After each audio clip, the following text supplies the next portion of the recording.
welcome to our college vlog.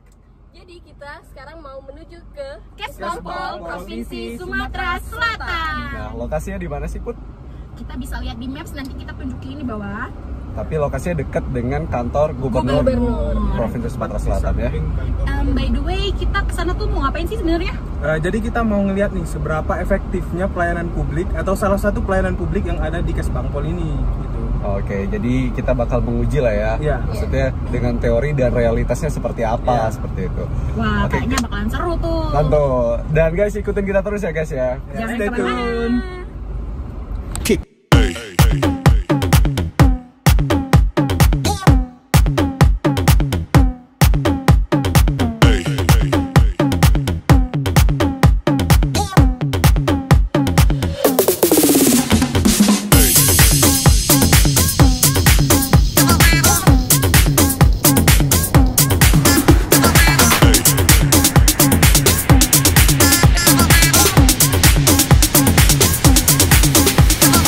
Everybody shake it, baby.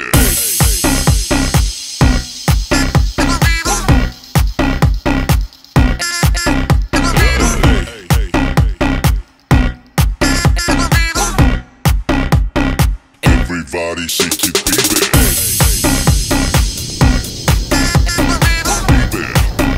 Nah, baiklah teman-teman, kita udah sampai di Badan Kesbangpol Provinsi Sumatera Selatan. Nah, jadi di antara kalian ini pasti masih belum ada yang tahu nih apa itu Bankesbangpol Provinsi Sumatera Selatan. Nah, jadi Bankesbangpol ini merupakan salah satu lembaga teknis daerah yang berada di Provinsi Sumatera Selatan yang dibentuk melalui Peraturan Daerah Nomor 9 Tahun 2008 tentang Organisasi dan Tata Kerja Inspektorat, Badan Perencanaan Pembangunan Daerah, dan Lembaga Teknis Daerah Provinsi Sumatera Selatan. Nah, selain itu, Kesbangpol juga memiliki peran untuk membantu Gubernur Provinsi Sumatera Selatan dalam penyelenggaraan pemerintahan di bidang kesatuan bangsa dan politik yang berkedudukan di bawah dan tanggung jawab Gubernur melalui Sekretaris Daerah. Kesbangpol Provinsi Sumatera Selatan terdapat 4 bidang kerja, salah satunya yaitu bidang kewaspadaan nasional, di mana pada bidang ini terdapat pelayanan kepengurusan surat izin penelitian. Jadi, untuk mahasiswa yang ingin melakukan penelitian, terutama pengambilan data di dinas atau badan lingkungan Pemprov Sumatera Selatan, terlebih dahulu harus mengurus izin di kantor ini. Nah, udah ngerti kan?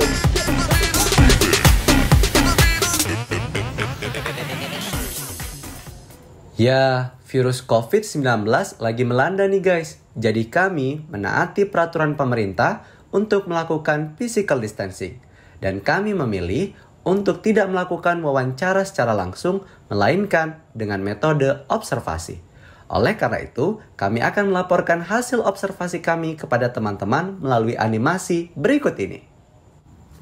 Untuk membahas pelayanan publik kali ini, kami akan menggunakan teori yang kami kutip dari buku yang berjudul Kualitas Pelayanan Publik, karangan Dr. Hardiansyah MSI, di mana pada buku ini dijelaskan jika lembaga administrasi negara membuat beberapa kriteria pelayanan publik yang baik yang dapat kita lihat dari indikator-indikatornya. Antara lain meliputi prosedur, kejelasan dan kepastian, keamanan, keterbukaan, efisiensi, ekonomis, keadilan yang merata, ketepatan waktu, dan kriteria kuantitatif. Indikator pertama, prosedur. Maksudnya adalah tata cara pelayanan diselenggarakan secara mudah, cepat, tepat, tidak berbelit-belit, mudah dipahami, dan mudah dilaksanakan oleh masyarakat yang meminta pelayanan. Dari hasil observasi yang kami lihat, prosedur meminta surat izin penelitian sangat sederhana. Mahasiswa hanya diminta untuk melengkapi dan membawa persyaratan, memberikannya kepada petugas, dan diminta menunggu hingga surat keluar. Jadi, indikator prosedur terpenuhi. Indikator kedua, kejelasan dan kepastian. Artinya adalah adanya kejelasan dan kepastian mengenai prosedur, persyaratan, unit kerja atau pejabat yang berwenang, rincian biaya, dan jadwal waktu penyelesaian pelayanan. Namun, dari hasil observasi kami hanya menemukan satu surat yang diprint pada kertas A4 berisi persyaratan yang ditempel pada kaca di depan ruangan.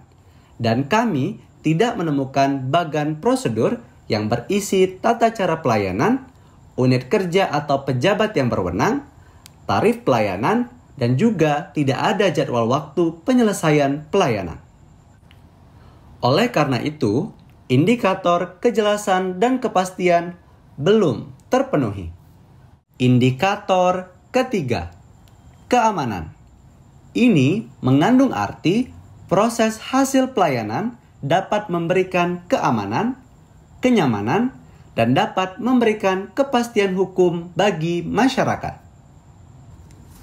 Dari hasil observasi kami melihat bahwasannya faktor keamanan diutamakan karena proses pelayanan dilakukan pada satu ruangan di dalam kantor yang keamanannya terjamin. Dan juga hasil dari pelayanan ini dapat digunakan oleh mahasiswa untuk melakukan penelitian dan dapat diterima oleh instansi di lingkungan pemerintah Provinsi Sumatera Selatan. Untuk itu, indikator keamanan terpenuhi. Indikator keempat, keterbukaan. Artinya, segala yang terkait atau berhubungan dengan proses pelayanan wajib diinformasikan secara terbuka agar mudah diketahui dan dipahami oleh masyarakat. Tetapi, pada saat melakukan observasi, kami menemukan fakta bahwasannya website Badan Kesbangpol tidak dapat diakses oleh publik dan media sosialnya tidak berfungsi dengan baik. Sehingga informasi mengenai persyaratan ataupun prosedur pelayanan tidak disebarluaskan kepada masyarakat melalui media online, melainkan hanya mengandalkan satu kertas yang ditempel pada kaca depan ruang pelayanan. Sehingga indikator keterbukaan belum terpenuhi. Indikator kelima, efisiensi, yaitu persyaratan pelayanan hanya dibatasi pada hal-hal berkaitan langsung dengan pencapaian sasaran pelayanan dan mencegah adanya pengulangan pemenuhan persyaratan. Dari hasil observasi kami melihat bahwasannya persyaratan pelayanan sudah fokus pada sasaran pencapaian pelayanan. Tetapi terjadi pengulangan pemenuhan persyaratan. Hal ini berkaitan dengan indikator keempat, keterbukaan, di mana informasi mengenai persyaratan dan prosedur tidak disebarluaskan kepada masyarakat. Sehingga mahasiswa yang hadir biasanya baru ingin menanyakan apa saja persyaratan yang dibutuhkan, kembali ke rumah untuk melengkapi, dan kembali lagi ke kantor untuk memberikan berkas. Sehingga efisiensi waktu tidak terpenuhi. Oleh karena itu, indikator kelima efisiensi belum sepenuhnya terpenuhi. Indikator keenam, ekonomis. Ini mengandung arti pengenaan biaya pelayanan harus ditetapkan secara wajar dengan memperhatikan nilai barang dan jasa pelayanan, kondisi dan kemampuan masyarakat, serta ketentuan peraturan perundang-undangan yang berlaku. Nah, untuk indikator kali ini, kami yakin deh teman-teman akan senang mendengar informasinya. Karena pelayanan mengurus surat izin penelitian dilakukan secara gratis. Sehingga indikator ekonomis terpenuhi. Indikator ketujuh, keadilan yang merata. Hal ini mencakup jangkauan pelayanan harus diusahakan seluas mungkin dengan distribusi yang merata dan diberlakukan secara adil bagi seluruh lapisan masyarakat. Dari hasil observasi kami melihat tidak ada diskriminasi kepada masyarakat untuk pelayanan ini. Selagi orang tersebut ingin mengurus surat izin penelitian di badan ataupun dinas di lingkungan pemerintah Provinsi Sumsel, memenuhi dan membawa semua persyaratan, maka ia akan dilayani oleh petugas. Sehingga indikator keadilan yang merata terpenuhi. Indikator ke-8, ketepatan waktu. Ini berarti pelaksanaan pelayanan masyarakat dapat diselesaikan dalam kurun waktu yang telah ditentukan.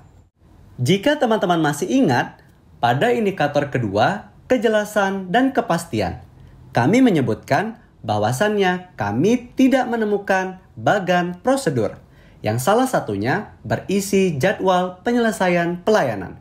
Sehingga kamu tidak tahu kapan surat kamu akan keluar, dan mereka tidak menghubungi kamu melalui media telepon. Jadi, kamu harus sering-sering cek ya ke Bankes Bangpol Provinsi Sumsel, sehingga indikator ketepatan waktu belum terpenuhi. Indikator ke-9, kriteria kuantitatif. Kriteria ini meliputi jumlah masyarakat yang meminta pelayanan, termasuk perbandingan periode pertama dengan periode berikutnya, lamanya waktu pemberian pelayanan yang dihitung secara rata-rata, penggunaan perangkat modern, dan frekuensi keluhan dan atau pujian dari masyarakat penerima pelayanan.